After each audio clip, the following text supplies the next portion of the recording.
จะมาแก้ข้อที่13ล้อเนาะรัศมีของแสงตาเว้นเส้นซื้อซอสฟานหูน้อยผู้น้อยของปองเหี่ยมเขาในห้องมันประกอบกับหน้าโต๊ะอยู่ตามร่วงนอนเป็นมุม48องศาจะต้องวางเฟ้นเฟียงแนวไหลจึงเฮ็ดให้รัศมีเคลื่อนที่ตามร่วงนอนจะมาสังเกตบ้างเนาะนี่มันแสงตาเว้นนี่มันปองเหี่ยมนี่มันหน้าโต๊ะแสงตาเบนจะซอสใส่หูของปองเหี่ยมซอสใส่หูน้อยของปองเหี่ยมประกอบกับหน้าโต๊ะเป็นมุมอัลฟาเท่ากับ48องศาแล้วเขาจะมาวาง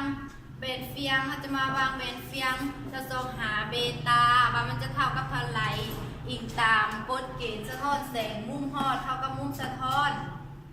ฉะนั้นมุมสองตัวนี้มันจะเท่ากันเนาะเข้าคิดเส้นซื้อต่างซักระบางสองมุมฉะนั้นเขาจะมาคิดเส้นรัศมีสะท้อนแสงตามร่วงนอนหูว่าเอาหูเลยว่า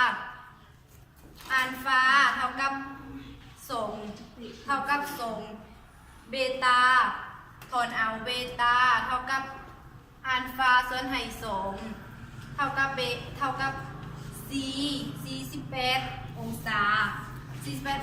ส่วนไฮสองจะเท่ากับ24องศาเบตาเท่ากับ24องศาฉะนั้นเบตาจะเท่ากับ24องศา